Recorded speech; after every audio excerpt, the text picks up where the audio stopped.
And this will drive us into the conversation that we're going to have today about design estimation and how that measures up. I hope that I shared my slides correctly. We'll see. All right, a little bit about me in case you all don't know me. I'm happily married of 24 years. This is my wonderful wife, Susie. She's amazing. Also, I have 2 great daughters, and they are willing to have Christmas cards with me, and they're just, the antics are amazing. Also, I love to run. That pose is called the Wes pose. It's copyrighted. If anybody does it, they owed me royalties. And I'm a proud Knight. Go UCF. Go Knights. Charge on. Yes, awesome. A bit more about me. I'm the UX manager at the Home Depot in the enterprise space. We have a large group that helps support the associate teams within the stores, within the HR group, throughout the organization. And also I'm a co-organizer here at Downtown Orlando UX. Connect with me on LinkedIn. And by the way, my name's Charlie Brown. So yeah, that's a thing. Also, I'm not going to read this slide, but I have worked at a lot of different organizations over the past 20 years. And I'm going to get back to this. And I need to move this out of the way. But I will get back to this but in a minute. But beforehand, let's see. In the chat, can you share what you've seen or heard? Or maybe shout out, because we're not just in the chat anymore. Have you seen or heard any of these things? Anyone heard anything like this? Or I'm seeing some nodding heads. What are we seeing in the chat? Let's see. So we've got, when are you going to be expecting to have this done? And, you know, when do you need to have this thing done by? And all kinds of things. These are questions that often come up during the design process and any kind of development process, really. So if you have seen these things, you may want to consider using agile methods to help you estimate your design activities. That's not exclusive to the engineering team. Why do you want to estimate your design activities? It'll help your whole team plan for the next steps. That's your project management group, your stakeholders, your development group. They'll know what's coming and can anticipate maybe reprioritization if they need to. It creates priority or transparency around the design process, like our developers do. They use a software development lifecycle. We can apply that to the design thinking process. Also, it allows you guys to feel more confident about the work you take on, commit to in a sprint.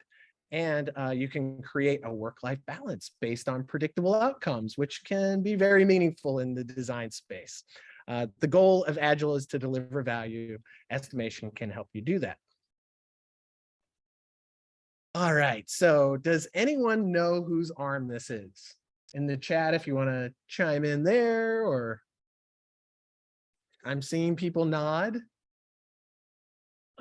Any ideas? No guesses yet? Is it Adam Savage? Yes, it is Adam Savage. Let's hear what he has to say, and then a little bit about what maybe estimation might be. Hopefully I did this right. Let's see. This is never, okay, 2 things. One is, it was never for high degrees of like crazy accuracy. It was mostly for like, oh, how big is this circle? It is 3, 1, 2, and 2.75 inches ID. And like, again, for plumbing parts where, you know, I know I need that, you know, either a, for plumbing parts where I know that I need, like, you know, these are gross measurements, right? You don't have fine increments. It's either a 2-inch ID pipe, 3-inch ID pipe, or 2.5, right? Like, that's what this is perfect for.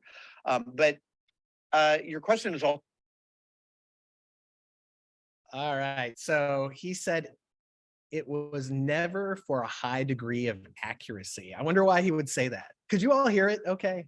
Could you hear it? Fine. I hope you could. But yeah, he said that it's not for a high degree accuracy. So not sure why well, I know why he would say that. We'll get to that in a second. But in the chat, can you chime in how many pieces you think the Saturn V Lego set has? And Christian, you're not allowed to answer. Christian and Matt as well both work on the Artemis project, which is exciting. Any guesses?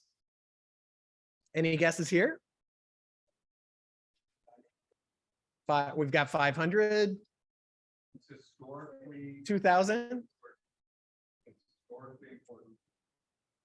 All right, so we'll let you know. Christian says it's a historically important number. So 3,500, 1,200, 3,400, 5,321%. that's right. All right, those were great. Those were great guesses. They were great. They were great estimates. So 1,969 Lego pieces. That just so happens to be that Lego put the right amount of pieces for the year that man walked on the moon. The Saturn V rocket took man to the moon, which is really an awesome little Easter egg that they put while assembling this. Also, let me see that one. Oh, another amazing thing happened in 1969. That's the year this guy came into the world. That's right. That's me. I am aging myself, but I'm okay with that. All right, so a little bit more of a challenge here. Which has more Legos, A or B? Maybe in the chat, you can chime in. In the audience, we can chime in too. Everyone is saying A. Okay, so, all right, so everyone's saying A. Maybe a little bit more of a challenge. What's the total number of Legos? All right, you don't really have to answer that. I don't know either, by the way. Let's see here. This was really, really easy, right? You could look at that and go, okay, that one's got more.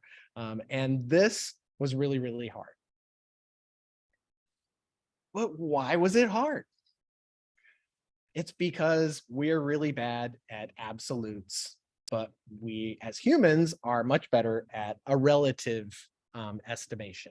So by looking at those, you could kind of just get a good generalization. So we'll move on to something else. Let's build a house. We'll pretend that this isn't a Lego house, but it's a real house. Still, it's a pretty basic house. So it's just got a few walls, a couple of windows, a door. So how long? Oh, I don't have the house up there. Sorry.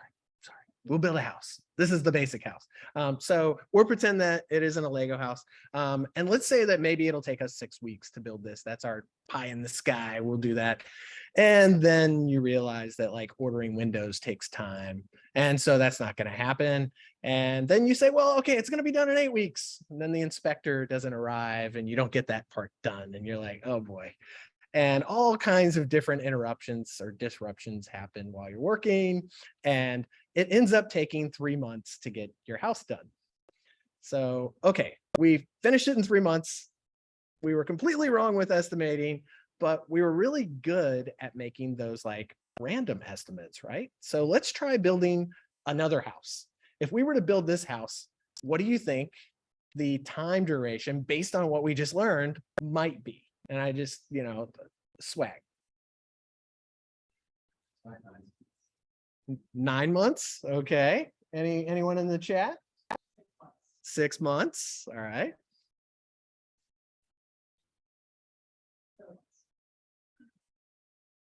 So it's safe to say that it's going to take longer. Nobody's saying 2 months, definitely. So that's good. It is relative to what we already know. Sure, some things might be able to be cut off. But who knows? So let's see, maybe it's going to take us 3 times because it's 3 floors. We start generalizing, looking at this house. You all started making guesses like, well, it's a little bit bigger. It's got a fancier, yard or whatever. So, but how can we get a little bit better at that? So instead, let's move towards the relative. And when I say relative, I do not mean the Luke and Leia relative. I actually mean, yeah, that's definitely a Wes joke. But some of these numbers are known as size effort instead of time. We'll talk a little bit more about that in a second. So I've listed off some of the things that we need to build on an actual house. We've got walls, we've got the floors, insulation, electrical, roof, windows. That's great. So we just created what is known as a backlog. So we've got a backlog to build our house, and we'll want to fill in the details for that backlog.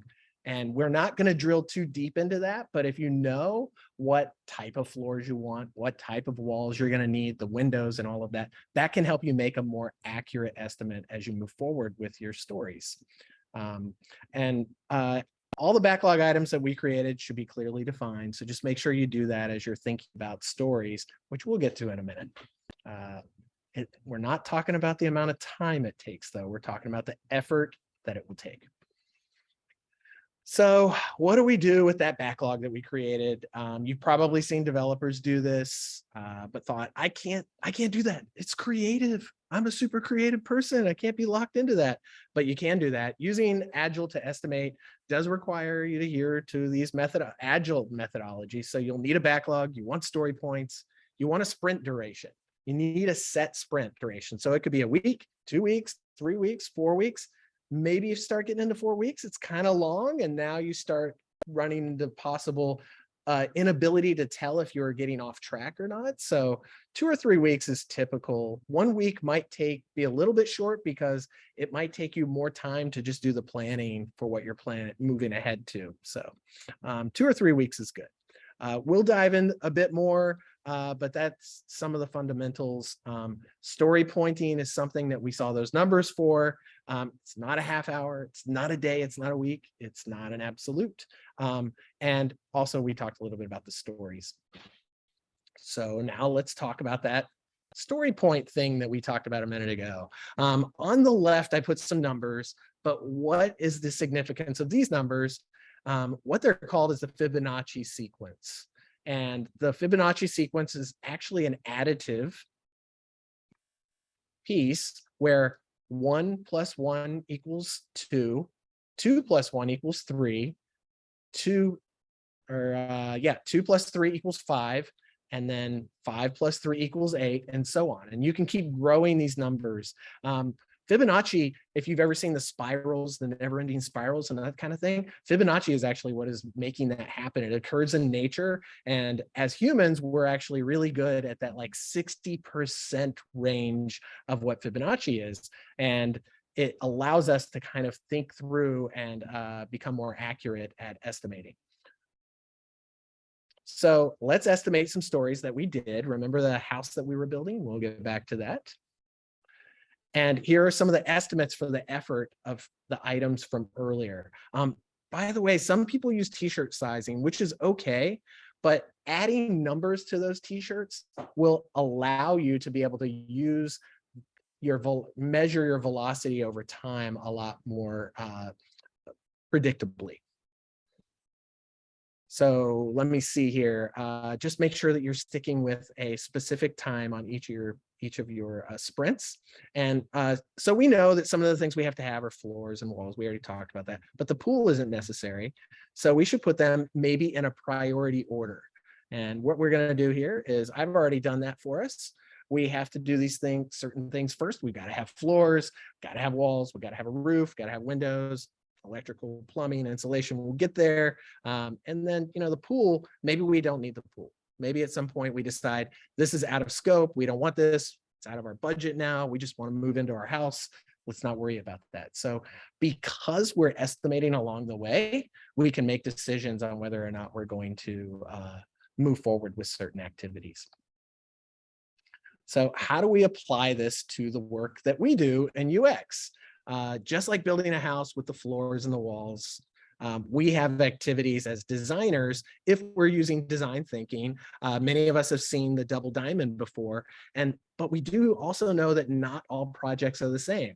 It's rarely is it this like perfect diamond, but as you see in the image on the bottom left, like sometimes your discovery is going to be a lot longer than what maybe your visual design is because you have a design system that works for you.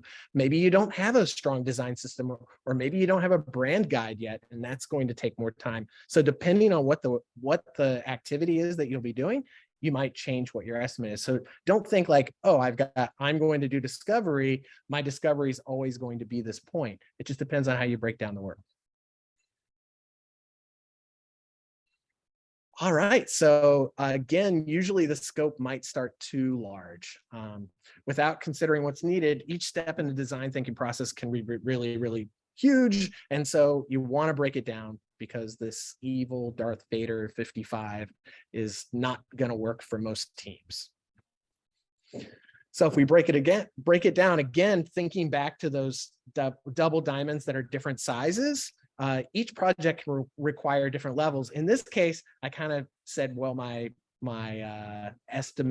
discovery is going to be like a 13, and I've kind of taken a look at what the stories are across the double diamond for this specific thing that I'm trying to accomplish, and now I have points that I can start to work toward and communicate to my team. But also notice that, like, I personally don't have a 21 here. You can decide that a story is too big and break it up. I personally prefer not to go above a 21. It just becomes overwhelming. I typically will try not to go above an 8, but depending on some of the effort that you might have, maybe a 13 is appropriate for you.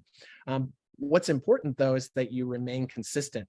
So a 13 effort should be a 13 effort for something else that you would compare it to. So before with the house, we could move things around, but remember with the design thinking process, we usually can't do that. Design thinking requires us to follow certain steps, and along the way, you can omit some. You can decide, well, I'm not going to do that. Maybe I won't do this. And there's a lot of different activities that we're all aware of, right? So you could choose which of these you need, but rarely are you going to use all of these steps. So let's get back to the backlog. To save time on an activity of a project, I've added some story points that and prioritized and pointed them already. Having done some of these in the past, I kind of knew my own numbers. Yours will be different. It's okay. Like I've got ideation of 3. Even if we're doing the same type of ideation, my 3 might be an 8 to you. It might be a 1 to you. That's okay. You're not comparing yourself to somebody else. This is for you to be able to apply a consistent estimation to work that you do. And again, you can always adjust this stuff later. If you start determining, oh, this is always a lot bigger than what I thought, it's a bigger effort, I can change it later, just as long as you keep following that as you move forward. All right, so we've got all these points. How do you know what you can take on or commit to in a sprint? Well, you go from your past experiences and learn by measuring over time to get your velocity. Let's talk a little bit about what that is. So what is velocity? Your velocity is determined by the amount of points that you can do in a sprint. It's a measure of output unique to an individual team in a given time, which is a sprint, and often represented as a number, which are our story points that we just talked about, and then the average number of story points that a team, notice I crossed out team and I put designer, completes in each sprint.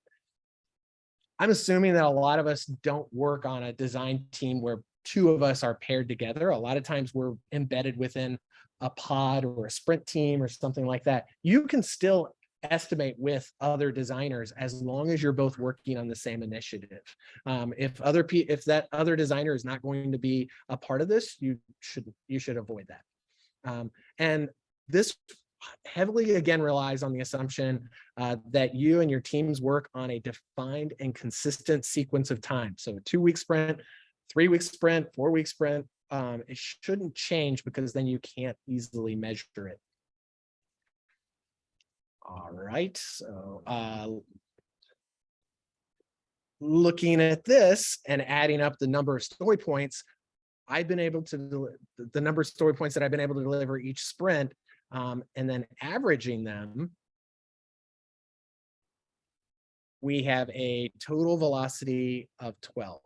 So adding up across the 4 sprints that I did was 51 story points total. I'm dividing that by 4 across my sprints, and that comes out to 12.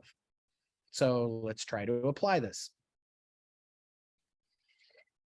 Okay, so now back to this let's look at the work as if it's been committed to and completed over a period of time. And remember, the velocity is determined by the amount of points completed within a sprint. Notice at sprint 1, that one of the stories I have is 13. So I feel good about that one, but then, or I don't feel good about it because I think I can only do 12. I'm like, I don't know, this seems a little bit big. So I should really break it up. And I'm going to break it up by maybe putting my scripts, right? Script writing, putting 3 points on that. And then my interviews are 9 points. And then I'll move the other activities that I need to do into the next sprint. And then my next sprint, here we have 12 points plus it equals plus the 11 that we did before, it equals out to 23 points. And then over 2 sprints, that velocity becomes 11.5.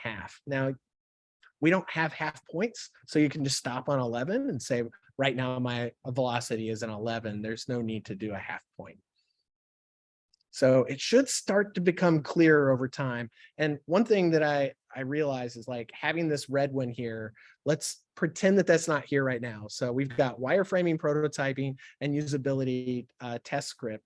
And that comes out to 11 points, which I knew I could do from my velocity that I've calculated on my other sprints, but I finished early. It's like, wow, I still have like 4 days left in the sprint, and I think I can do some more. I think I can do some usability testing, and it's an 8-pointer, but I really think I can do it within the remaining time that I have on my sprint. So I pulled that one in and I pulled it off. I was able to do it, which means now I have a total of 19 story points. Now, does that mean that now my velocity has changed? It does not. There can be outliers. So be careful when you see drastic changes in what your total story points are that you finish in a sprint, because something could have happened. There could be like, maybe you had an opportunity where a meeting got canceled and you have more free time, or maybe your points dropped drastically. That doesn't mean that your story points are now really, really low. It just means maybe you had a quarterly meeting or a big event that you didn't anticipate. And if you didn't deliver within that sprint, that story point, you want to look at it across time. You don't want to look at it for each sprint. It'll level out. So again, this one now gives me a velocity of 14. That's pretty good, but I would be cautious of taking on that 14. All right, so keep track of your velocity by capturing your stories so you can look back at how you've done, and you'll get better at estimating stories and knowing how much you can take on. You should continually, though, be measuring this. I would say 4 or 5 sprints would be a good duration to look back. You can look back further if you want to, but times change and your schedules change and all that kind of thing. So really 4 to 5 sprints is probably a pretty good metric at averaging as you move forward.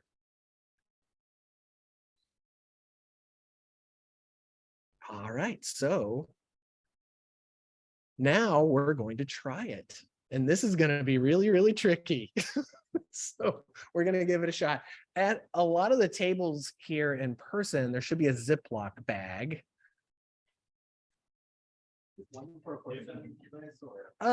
No, you can team up. It's fine. But there are a few, so it's up to you all. Maybe take all of the little, they're not really stickies, but just take all of those little cards and just spread them out on the table. And I'm going to share my screen on a different screen here.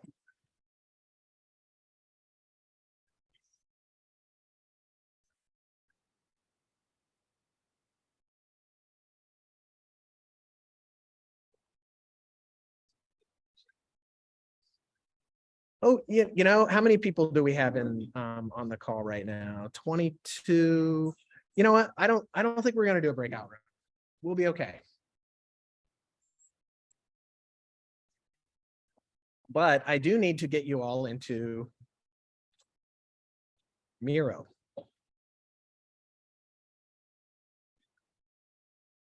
Bear with me here.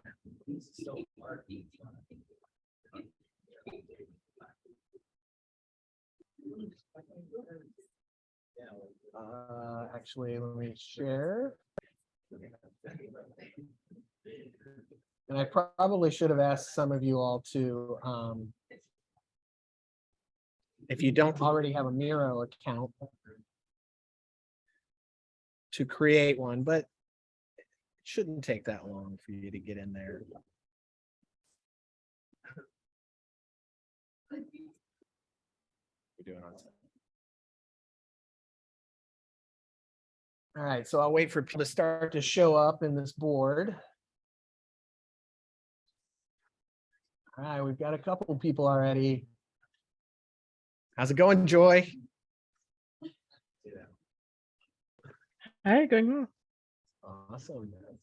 I'm gonna just close the chat window here.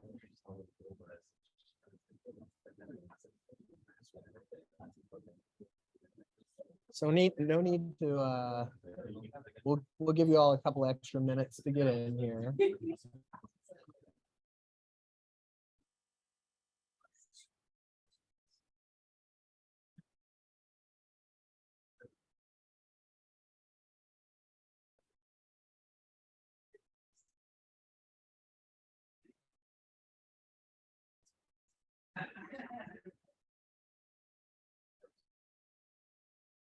I'm trying to decide if the breakout rooms will be useful, but I don't want you all to be like stranded in a breakout room. We'll just try this and see how it goes. All right, so maybe if we could get someone to create if all spread out across the Miro boards, there are 6 of them. Actually, if you want to, you can copy your own Miro board. So if you or Miro frame, like if you would copy one of these, so each of you all have your own project, if you will. You click on the frame. If you've never used Miro, you should be able to just click on the frame and copy it and just move it to the side.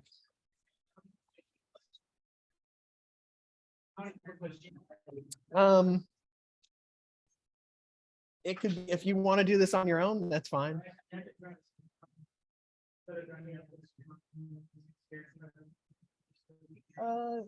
I don't know if it's okay. Then we got to jump into the rooms and stuff. Let's just try this and see how it goes. If you all get upset with me, that's okay. I can handle it. I've got thick skin. If you all are copying boards, if you don't want to work on a board, that's okay. We're going to walk through what this is. But what I would like for you, if you all looked at, and I'm sharing my screen, but you can look at Miro on your own if you're virtual, and you see that we've got least effort and most effort. So if everyone could just take your review what these stories are and pick the one that you feel is the least effort and move it to the far left down here below the least effort arrow. Now you guys don't have an arrow, but just line them all up. I'll be back. Oh, yeah, sure. All right. Good question. There's no context to what kind of project this is. Let's pretend that you've got a product screen within an app that you're updating to allow users to be able to see products more easily. It's in an app, so it's in an app. So yeah, it could have multiple screens to it. There's navigation that maybe is problematic. We've determined that like people can't get to the product easily. They're not. What's happened? What's happened? I can be your PM too. So if you have questions, let me know.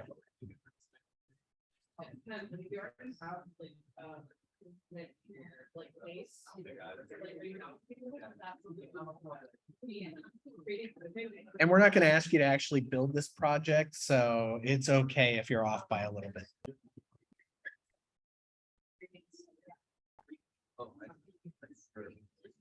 I'm zooming out in Miro to see how folks are doing.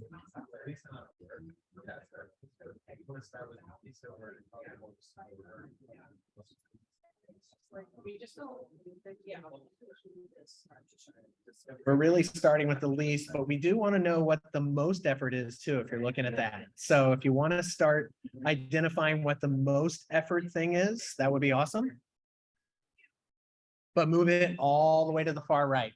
I see that some people are like moving along the train track. That's okay. You can do that, but really starting with what is your least and your most effort will help you determine what you would want to point these as in the middle. If you try to do it along a train track heading one direction, that can be a little bit challenging. You start moving things around. It's okay though. It's okay. Like you did discovery, you learned a bunch of things, and then you're doing a readout to share that with your stakeholders and the rest of your balance team. Are there any questions online?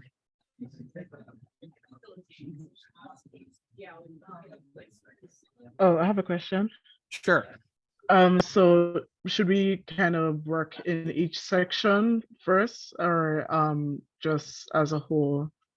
You can, through? if you have your own board, you can just dive in and start with the least effort and then the most effort. And we are going to fill those in between. So if you want to then say, okay, well, this one's a little bit more than my lowest effort, I'm going to move it to the right of that. And then for your highest effort, if you're like, well, this one's not as hard as that highest effort one, but it's just a little bit less. So I'm gonna line them all up. Okay, all right. So the colors and like in A, B, and C. Colors are insignificant at this point. Please don't change them. Okay, cool. Okay, sounds I'm good. going to do something in a minute.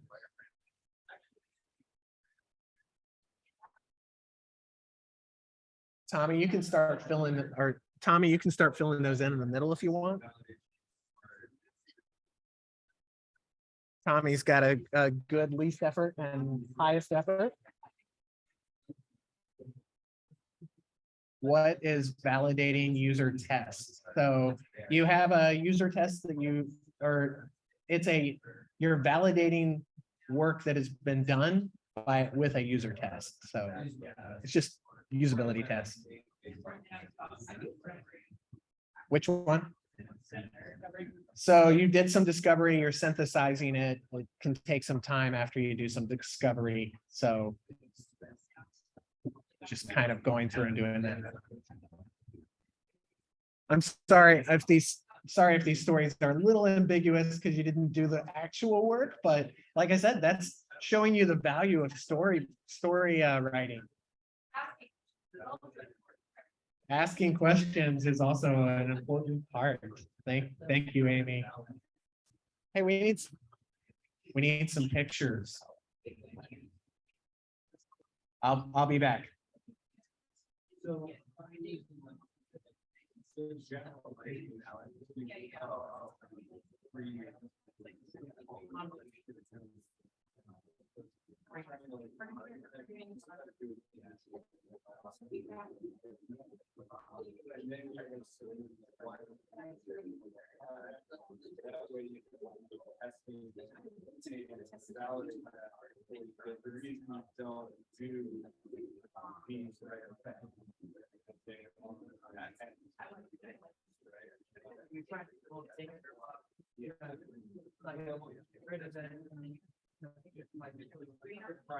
The other reason is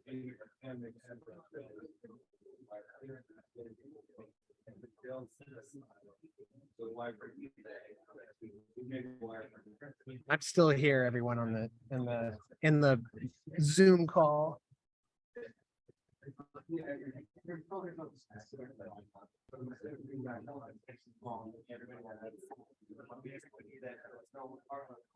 All right, we'll give it a couple more minutes.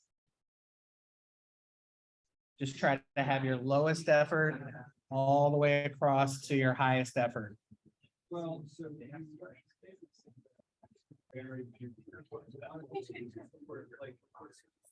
feel like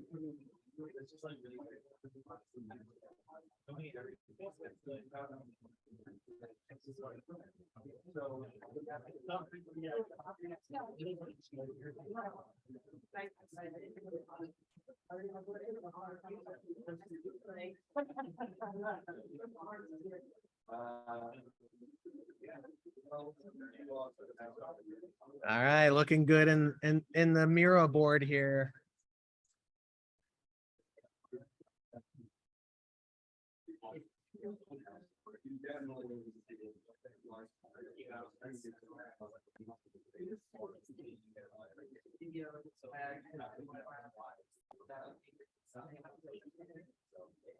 And by the way, everybody can put these in a different spot. It's okay.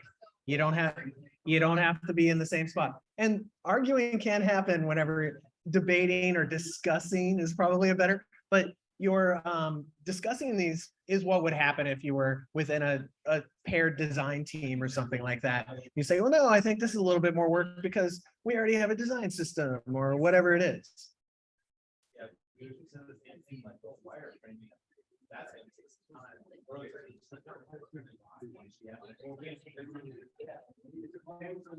Yeah, actually, I wish I could share with the group the audio that I'm hearing here from the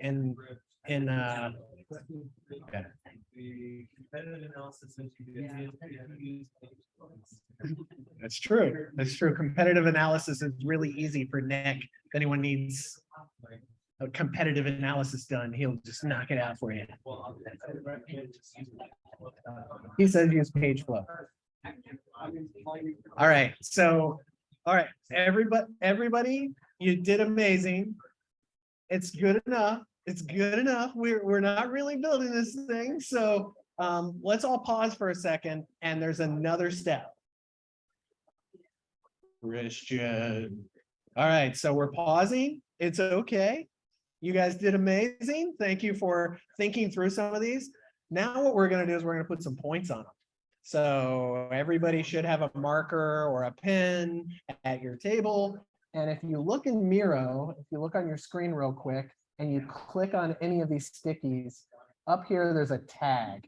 And adding a tag, you'll see that ignore the A, B, C, D, but using the numbers are the Fibonacci sequence. So you have 1, and I'm gonna go ahead and just add 1 to this, and this is not my, I'm gonna take this point off of here. But whenever you choose it, it highlights it for you, and just have 1 point per sticky node. And remember, your least effort is your lowest point, and your hardest effort is your highest point. I only took these to 21. Let's not go any higher than that. You can do that later if you want to in your own time, but we're gonna only go to 21, but you don't have to use 21 if you don't want to. So anywhere in between, remember the Fibonacci numbers. Maybe I should have put those up there, but they're 1, 2, 3. I'll put one on, I'll put them up here. I'll put them up here for you.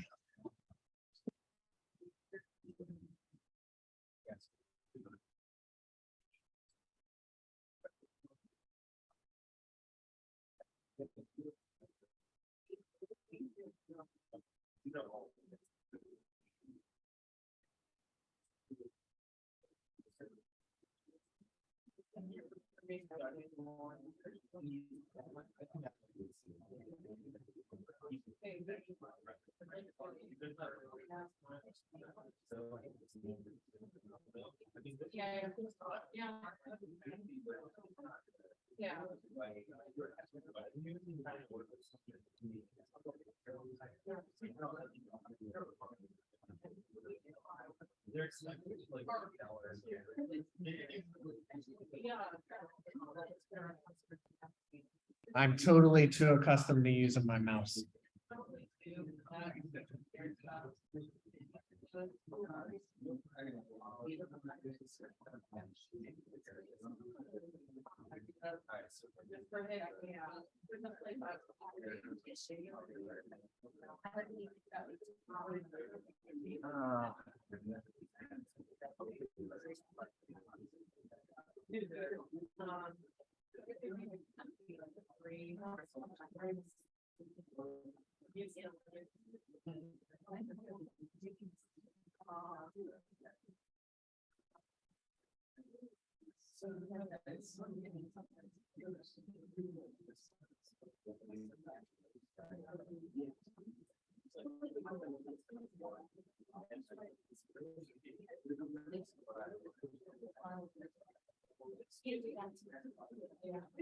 All right, so the points are up here in case you don't remember what they are, but hopefully you can write points on all the ones that you did along the timeline. If there are ones you didn't get to, that's okay.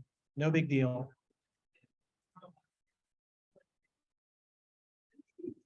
Gonna give it about a few minutes. I know that can take some time to go and select all those. We'll give you like 5 minutes. I wish I had music, but the free version of Miro does not let us do that.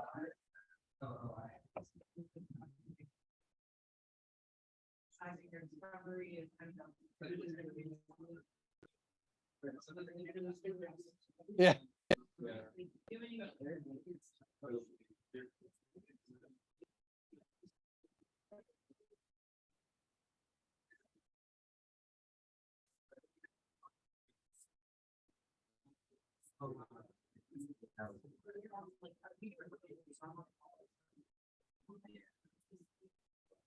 How's everybody doing at home?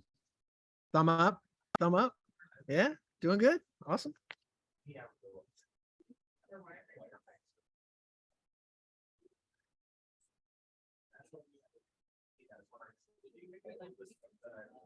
Helen, I'm sorry for putting you on the spot here. You're on the big screen. I hope you appreciate it.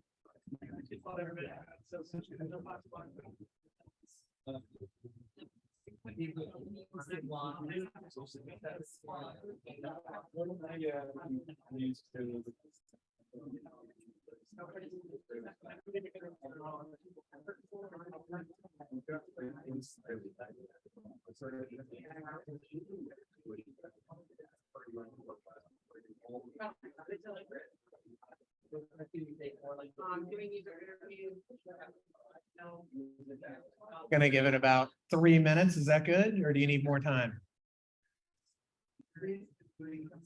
I'm gonna walk around. I'll be back at home crowd.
So it's different than you think, but it's on this scale.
So we'll put 13 on. We're just 13, 13, and then. So the next time. No, we that meet- wasn't the video, Mark. This was the Yeah. video. So the next time we meet, so we'll be saying that all of these are either activities or they're. Didn't see the ones more than. Yeah. Go up to the- It's like this isn't, this is a multi. I muted you up there so that people can hear what's going on. Kudos to Jason for getting moved. Yeah.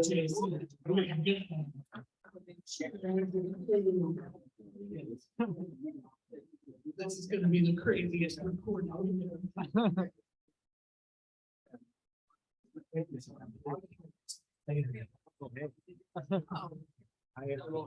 Coming around. Now.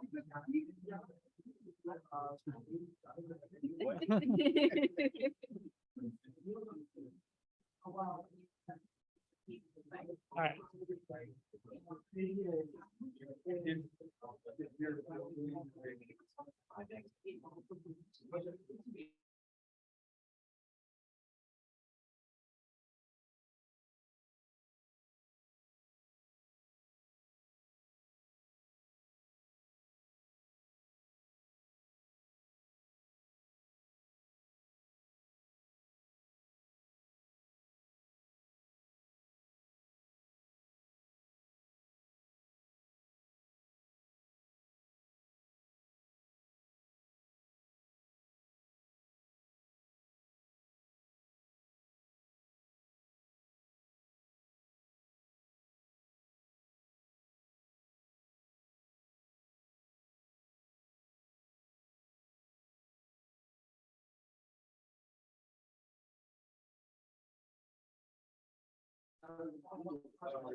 How long have I been muted? Last couple of sentences. Oh, okay.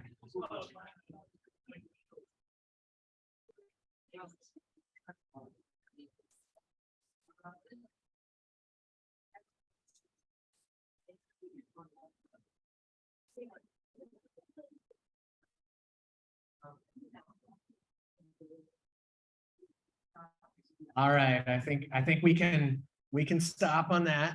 And now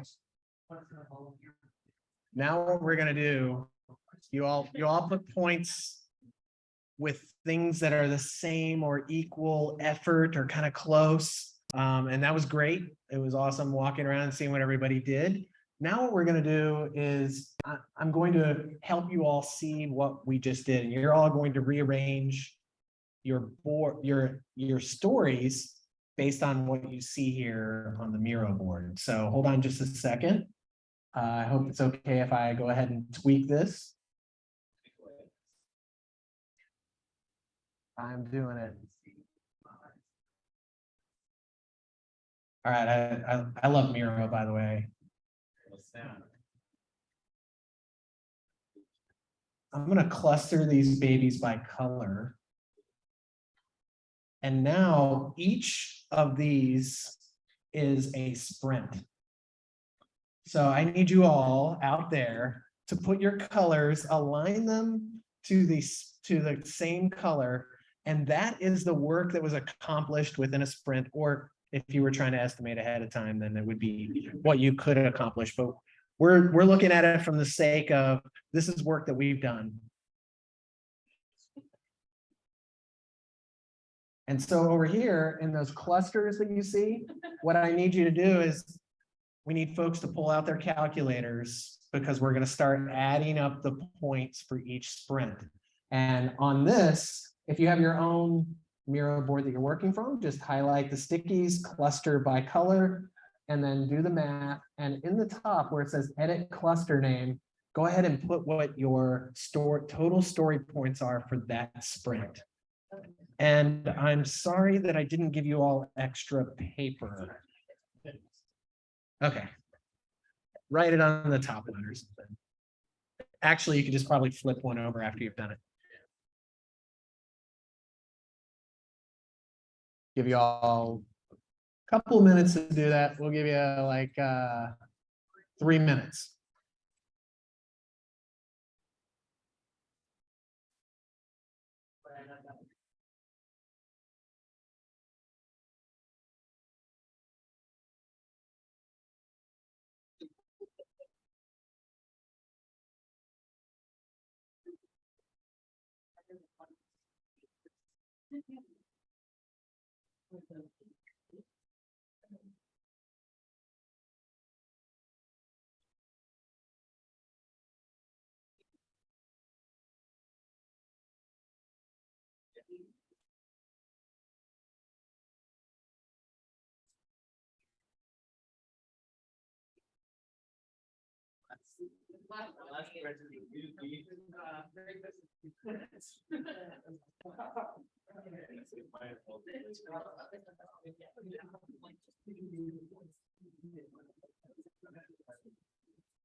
Ellen, you're doing amazing at your math.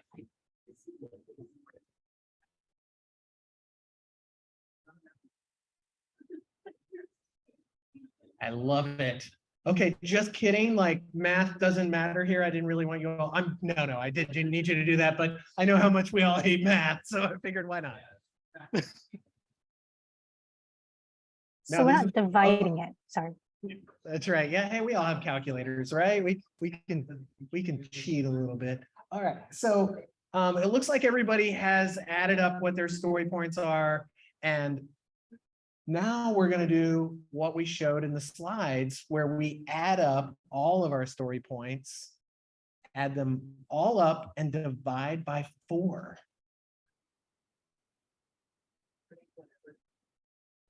Because we have 4 sprints, right?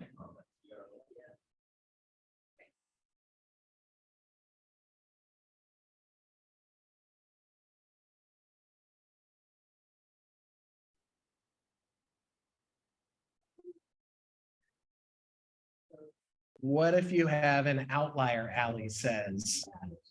What is an outlier? Give me an example.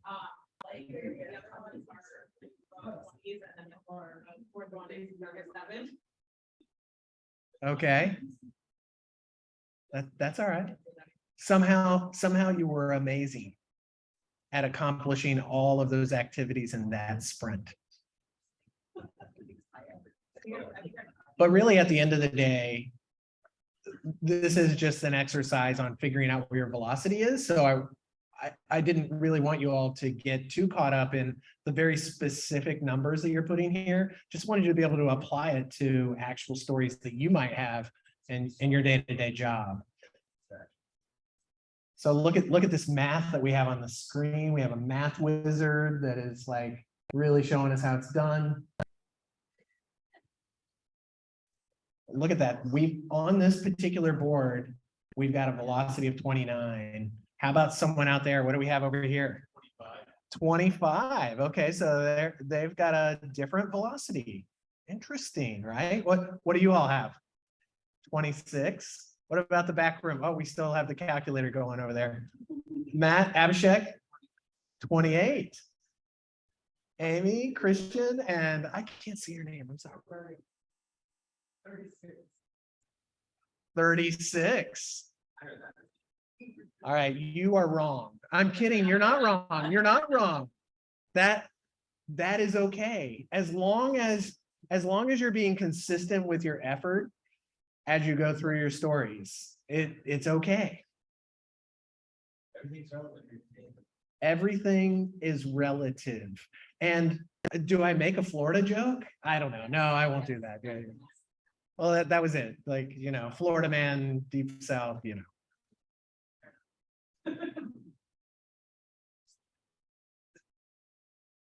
I'm going to look to see if anyone else on other Miro boards have done this. Joshua, we're zooming in here.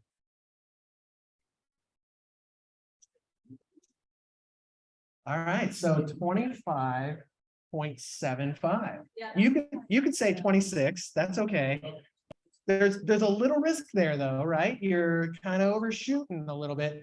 I personally would go lower. I would go for 25 velocity. And if you can bring in more story points later, if you finish it in your sprint, that's better than overcommitting to something that you're not able to deliver, right? So that is why we're doing this. One, that whole like letting the team know what you're going to be committing to, building that trust with your team, building the trust with your business partners, and then also like that whole work-life balance thing we talked about at the beginning. I'm going to look at one more here, and then what did you guys come up with? 29. Okay. There's no cringing. You can't cringe. No cringe. All right, we're heading into Joy's, and then we're going to wrap it up on that. Joy didn't do the math. Anyone want to do the math for Joy? Oh, there it is. 34. Wow. Sorry, I didn't see your work. Sorry. 34. So see, you can see we all just estimated the same activities, and granted, we didn't know what the effort was equally on all of them because they're not well formatted stories and that kind of thing. But we would have variances either way because we aren't all the same people, and we might approach things in a different way or from a different lens, and that's all right.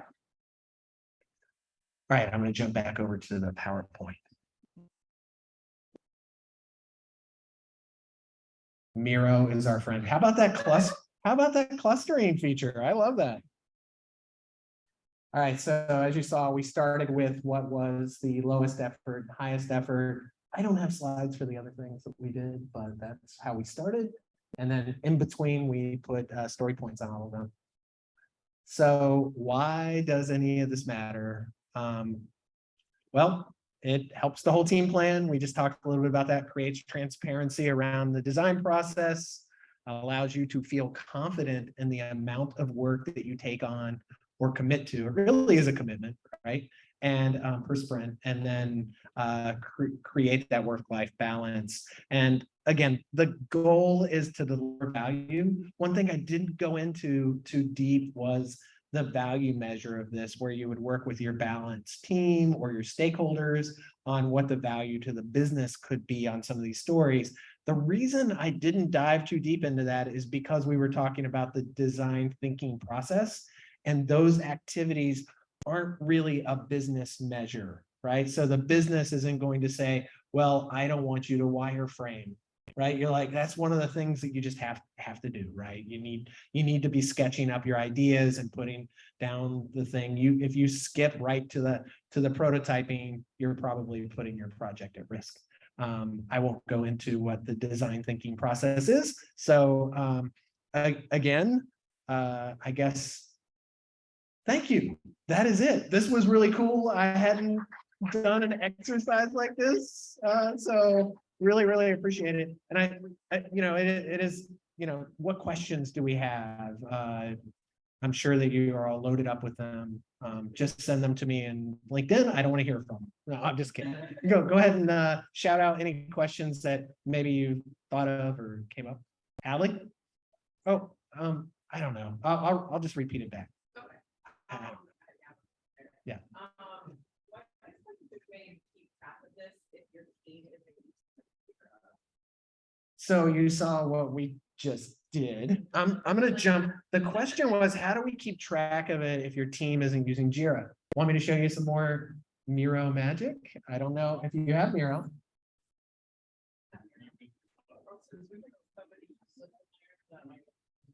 Trying to get my pointer over there. I have lost it. Anyone see a pointer floating around? Oh, there it is. There it is. Gonna highlight all these puppies. And just like how we did the clustering, we're gonna do something different this time. And I prefer to look over my right shoulder. I don't know why.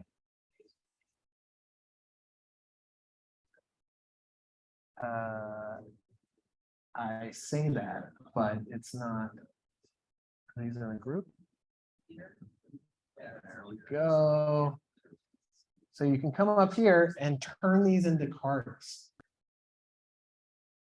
And Miro has templates for Scrum or Kanban boards. And then you can drop these cards. Hello, excuse me. You can drop these cards into a columned list that you could even create swim lanes for. And so if you had like different things like general and then specific to something, so Miro is a tool you could use. You could even use Figma, right? If you're using Figma, you could create your own backlog using sticky notes or whatever kind of like widget that you want to use. Miro is a pretty good one. You can use these tags and that kind of thing, and it allows you to kind of be consistent with the way that you're sharing. And then you can also, with that Kanban board, you can start moving as you add columns, or maybe even make a separate board to the right of it. You could keep track of each of these, and at the bottom put what your velocity is, so you can keep track of that over time. Whatever works. Do you have Trello? Right, Trello is another tool. There are a lot of different tools that will allow you to do that. That like maybe your company doesn't want you putting your work out, out in the public space. So just make sure it's a place that has your information protected, and you don't want to put your company at risk. Notion as well. Just Notion is what it's called. Yeah. All right, what about another question?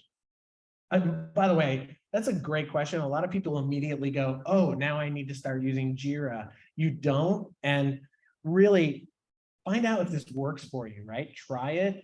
If you're going into a Jira system, now you're thinking about like, when I create a ticket, what should all the questions be? And what should I be doing to create epics and all of this stuff that like, yes, it's good agile practices, but like, you're really trying to get the foundations of being able to work with your team as quickly as you can. If this starts to have success and traction for you, maybe it's enough. But maybe they're like, oh, I want analytics around this, and I need to be able to do this thing and that thing. Then you start looking at tools that will accomplish what you need. But right now, start small and simple and just go as fast as you can. I think it's real sticky. Real sticky notes, but like if you're not in person, that really like it's hard for people to see your sticky notes. So you want to translate it digitally somehow, in my opinion. Any other questions? I don't know why I'm holding my arm up. I wasn't sure if I was choosing the right number. Maybe I was lowballing it. Okay. How do you figure out what numbers to go with, what story points to use? Right. So the question was, how do we know what story points to use? It's like really like, I think I might be underestimating or overestimating this. I might be like lowballing it, because I want to like make, at the end of the day, what you're going to do is you're going to try it and see how that works, right? You'll be like, oh, wow, this actually was a lot. more than I thought, right? And so I probably should have broken that down. And you'll learn from that. Don't have, it could be really, really easy to have a lot of 1 and 2 pointer stories, right? You don't want to do that, right? You just break it down enough so that you think you can take it on and what is the right balance of work, right? Anything else in the chat? No questions in the chat. Is that it?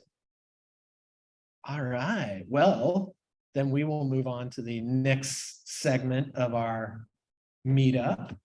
Thank you all. This was fun, right? Like it was cool. Thank you very much. It's just like, it's cool to be back in person. It's cool to see you all online. It's like seeing smiling faces everywhere. I just love it. And like running around and trying to figure this out, like that really gets the gets the juices flowing. All right. So community announcements. Who's hiring? What's happening this week? What's coming up this month? Anyone have anything to add or share? Anyone on the dialed in want to chime in? Oh.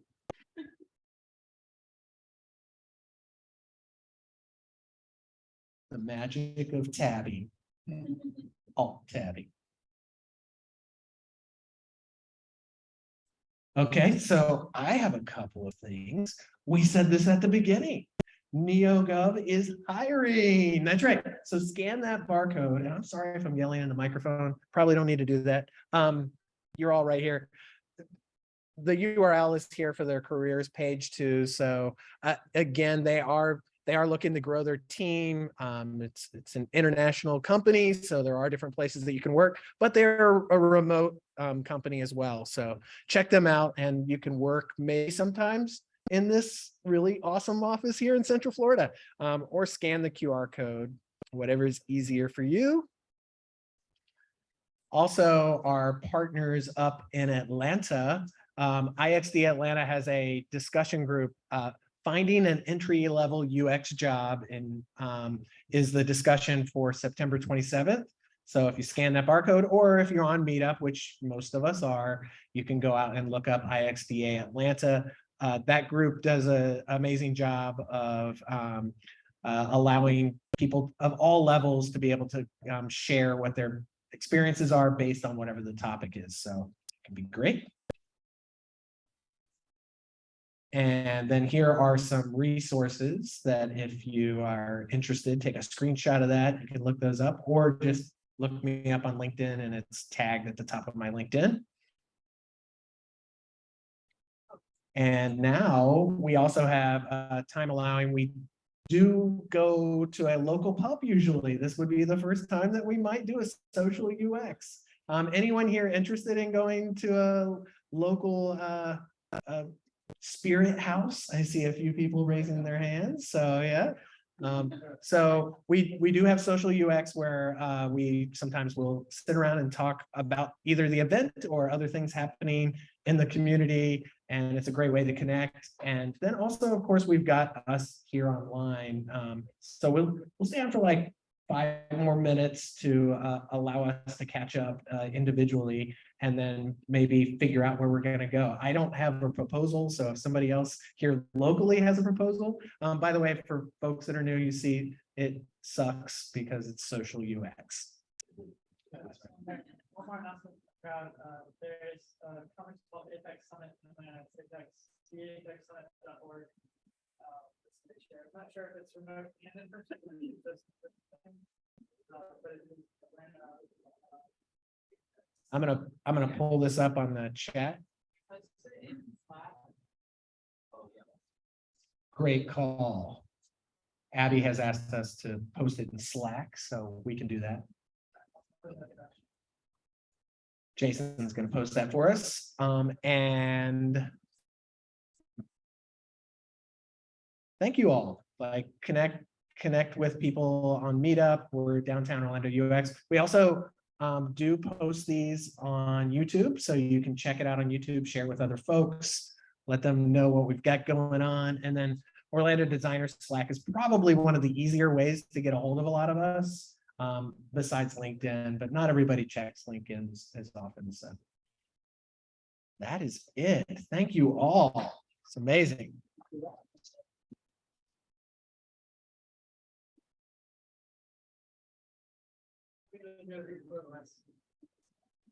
Group photo. I think well, how about this?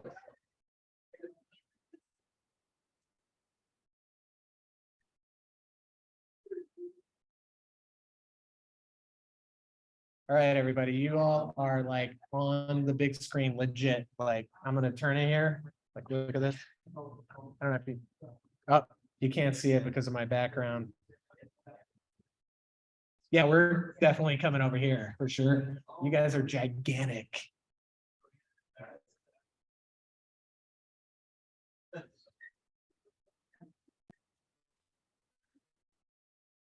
Group picture.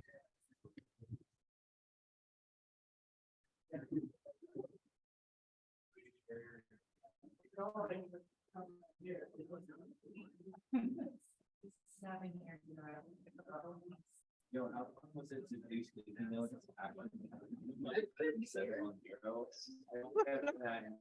Oh, yeah. Yeah, so one, I'm gonna take one just of these beautiful people on the screen. Hello, how are you? I don't know why I decided to do this over here.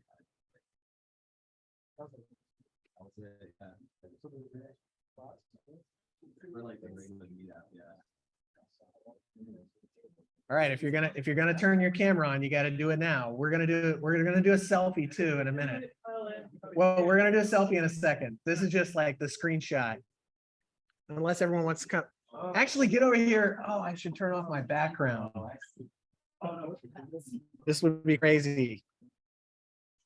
Thank you for bearing with us here. Have to. Yeah.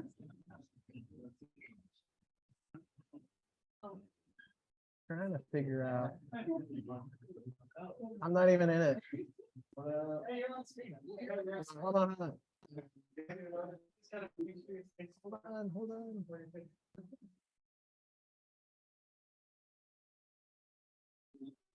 Should I move it back over? What are we doing here? What am I doing? Take a screenshot? Oh. All right.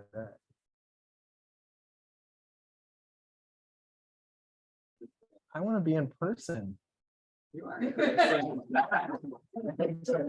guys, rowdy group of people.